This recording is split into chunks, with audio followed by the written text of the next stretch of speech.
Do you struggle to make your chords sound good? Well, chances are that you're making one of 11 common chord mistakes that I hear many piano students make. And if you fix these mistakes, you'll notice a huge improvement in your playing. So in this video, I'm not only going to show you these 11 mistakes, but more importantly, how to fix them.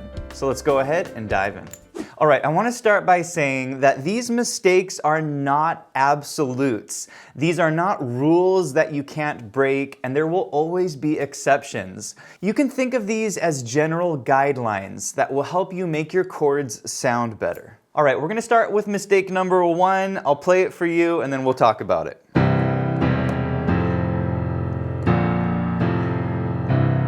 Now this mistake might be kind of obvious to you, but the chords are way too low. And so when you play chords this low, they're gonna sound muddy. When you're playing chords, it's generally best to stay above C3. So we have C1, C2, and C3. So any chords in this range are gonna sound great, but as soon as I get down here and I'm playing that G below C3, it just starts to sound a little too muddy. But there is an exception to this, and that is when you play open fifths in your left hand. So if I'm playing like a C chord, maybe a D, and then a B flat, you'll notice that I have 2 notes in my left hand, which is technically a chord, but they're lower than that C. And so this is the exception. If you're using open fifths, it generally will sound good under C3. All right, before I show you mistake number 2, if you're enjoying this lesson, please hit the like button. And if you're new to the channel, be sure to subscribe for more videos just like this. All right, mistake number 2 sounds like this. The problem here is that the chords are so far apart that they sound disconnected, meaning there's too big of a gap in between my chords. The solution to this is to generally keep your chords within 2 octaves of each other. So you could play the exact same chords, C, A, D, and G, and it'll sound better like this. But there is an exception to this, and that is if you play open position chords. And an open position chord is when you take a chord like C major and you spread the notes out beyond an octave. And so if you play these open chords in your left hand, then you can play your right hand chords beyond 2 octaves above your left hand like this.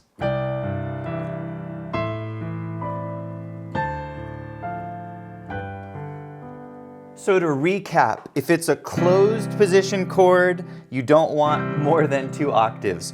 But if it's an open position chord, then you can play it beyond 2 octaves. All right, here's mistake number 3.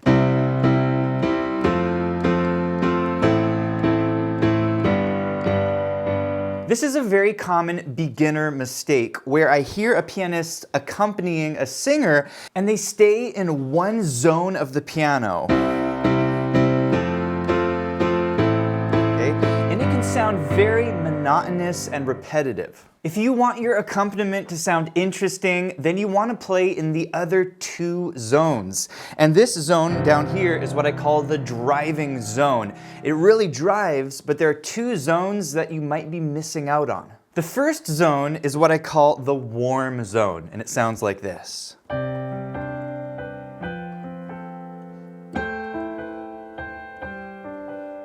This zone starts from about a C3 and goes up to about a G5. And it's really nice if you want to lighten up your accompaniment to switch from that driving zone to a more warm zone.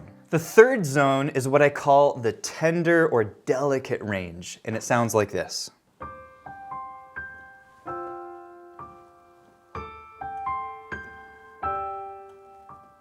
This is a great zone to use if you really want to dial back your accompaniment, perhaps before you come in for that last chorus and you want to come in really big. You get a really nice contrast.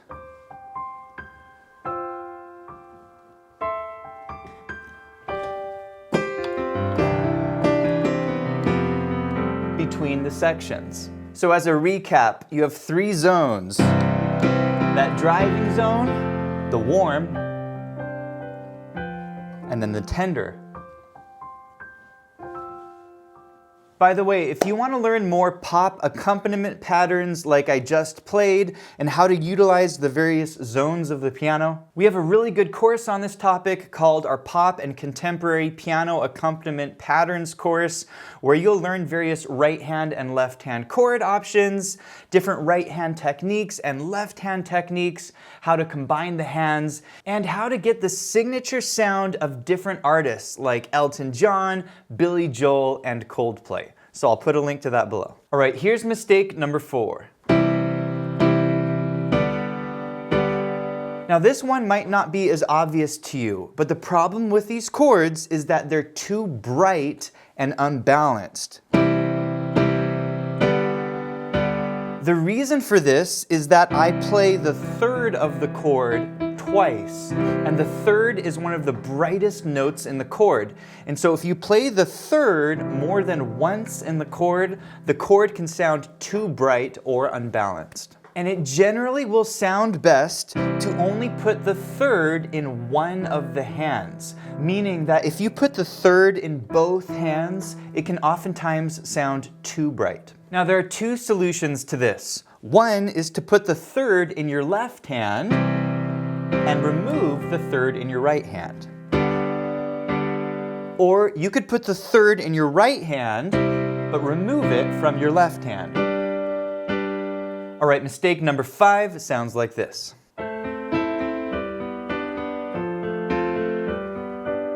The problem here is that I'm doubling the exact same chord in both hands, and so this can sound very uninspired. The solution to this is to use inversions in one of your hands. So instead of playing it like this, you could play it like this.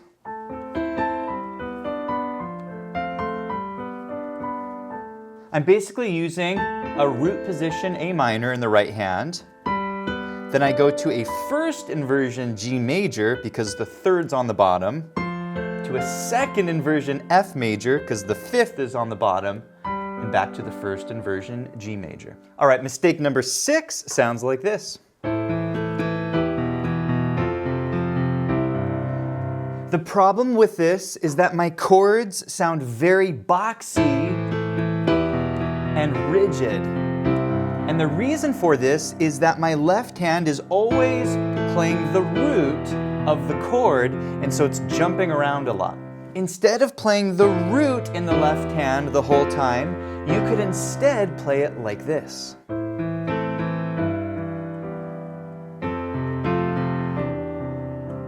What I just did is I took the same chords from before, A minor, E minor, F major, and C major, but instead of playing the root on the bottom the whole time, I used inversions. So we start on A minor, then I used an E minor, but I put the G in the bottom. Ooh, really beautiful. And then F major, and then I used my C, but I put the E on the bottom. And so now, instead of my bass note jumping around, I actually create a little bass melody. Bum, bum, bum, bum. And so it sounds a lot more interesting. All right, mistake number 7 sounds like this.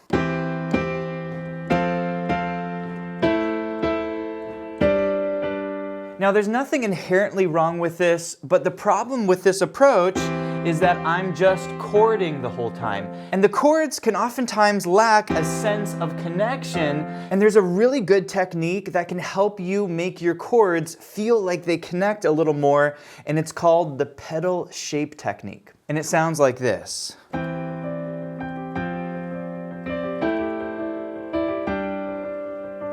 Basically, what I'm doing is I'm taking a chord shape, and this is called a C sus2, and I'm going to double the G on the bottom, and then I'm going to arpeggiate this chord shape over all of my chords with this pattern.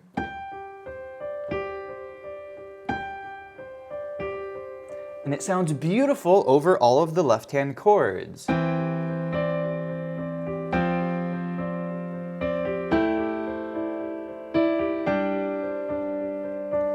And so it's really helpful to incorporate this technique when you're accompanying. Maybe you start off accompanying with chords,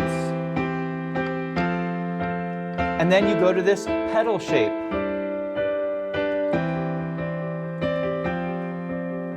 Okay, and it will add a lot of variety to your piano accompaniment. By the way, I call this pedal chord shape the one chord wonder. And you can do a deep dive on the one chord wonder in our course on this topic. You'll learn the various positions of this chord, how to use them on different chord progressions, how to mix your positions, how to use them in songs and on grooves. So I'll put a link to that course below. Also, if you want to learn more right hand pedal shapes like this, we have a great course called our Popstinatos course where you'll learn 16 of my favorite pedal chord shapes, so I'll put a link to that below. All right, mistake number 8 sounds like this.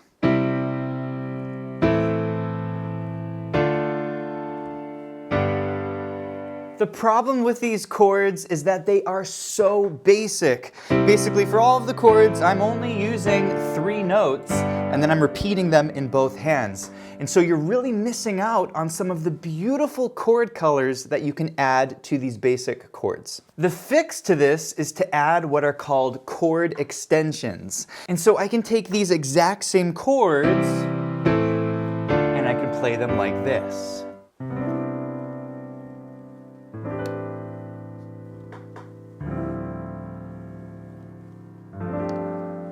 Doesn't that sound beautiful? And I'm actually only adding 2 or 3 notes to each of these chords. So on the first chord, instead of playing a C major like this, I'm playing a beautiful chord called a C major 9. So I'm actually adding a B and a D to this chord. This D is called the chord extension.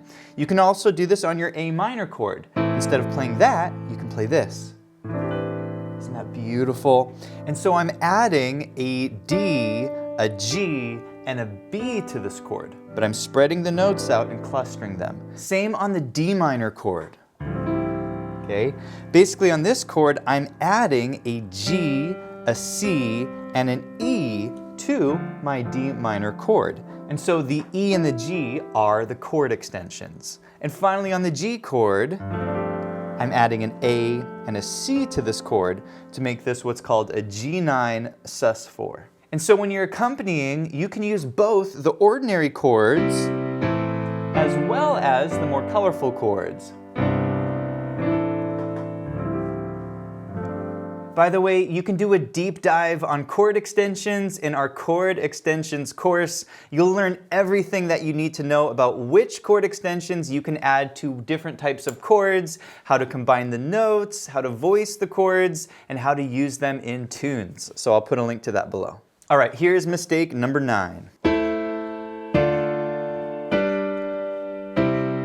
The problem with these chords is that they lack variety because they're primarily built in third intervals. And so if you look at each chord, I've got 2 third intervals in the right hand.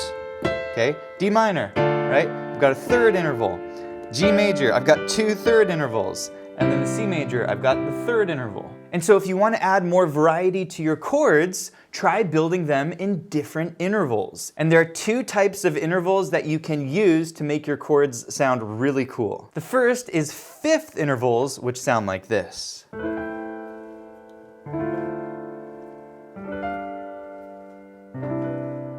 Basically, I'm taking each chord and I'm trying to play them in as many 5th intervals as possible. So on the A minor, I've got all these 5ths, and then I'm going to play a C here, so that's a 2nd, but I'll do another 5th up there.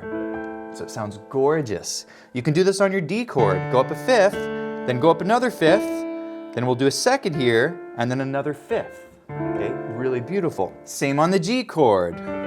Okay, I've got 5th, 5th, there's my 2nd, and then a diminished 5th, and then finally on the C, right, 5th, 5th, then I've got my 5th up there. You can also do 4th intervals, which sounds like this.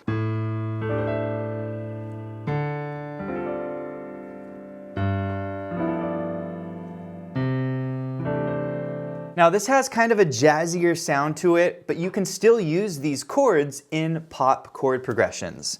So I'm taking my A minor and I'm playing fourth intervals primarily up the piano, okay? And I'm hitting some really beautiful notes. D minor, okay? Fourth intervals, I do have a third in there, but primarily fourths. And then on the G, very jazzy, all fourth intervals. And then on the C, all fourth intervals.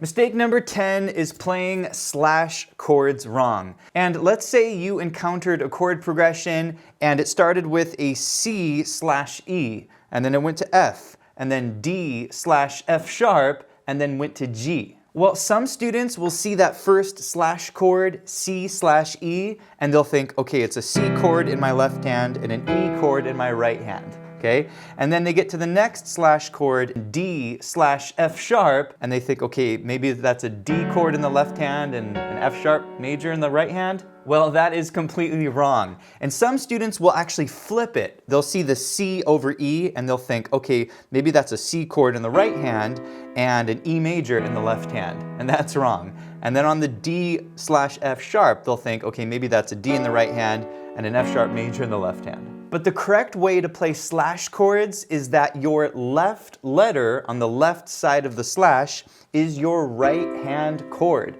And the letter on the right side of the slash is your left hand bass note. It's not a chord. So the correct way to play that chord progression might be like this. Now notice that my left hand is not just playing the bass note, and that's okay. You can play notes from the chord in your left hand. But make sure that the bottom note of your chord is the letter on the right side of the slash. All right, the final mistake, mistake number 11, is an accompaniment kind of mistake. And I'm gonna play this accompaniment with the tune Danny Boy. Oh, Danny boy, the pipes are calling.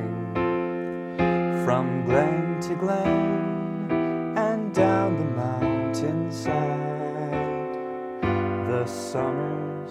Now, this accompaniment does not necessarily sound bad, but the problem is that I'm just basically chording the whole time, and the accompaniment doesn't really have a sense of interacting with my melody. It's much more interesting to play an accompaniment that uses melodies to respond to the melody that's being sung, like this. Oh, Danny boy, the pipes are calling.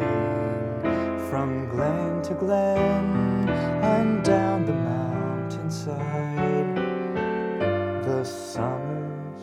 So with this accompaniment, instead of chording the whole time, I'm actually playing some little melodies in the accompaniment. Oh, Danny boy, right? You hear that D to C, and then the pipes. Listen to that. Little counter melody, are calling. Listen to that melody. Okay?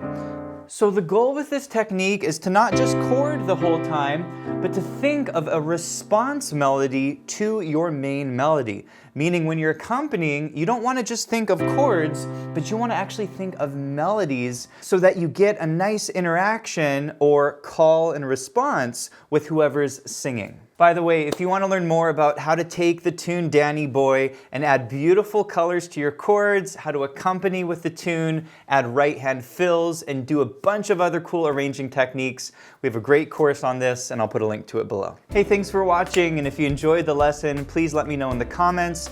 Also, be sure to check out pianowithjonny.com. We have over 1,000 step-by-step lessons for all playing levels where you'll learn your favorite songs, styles, and how to improvise at the piano. Thanks for watching, and I'll see you in the next one.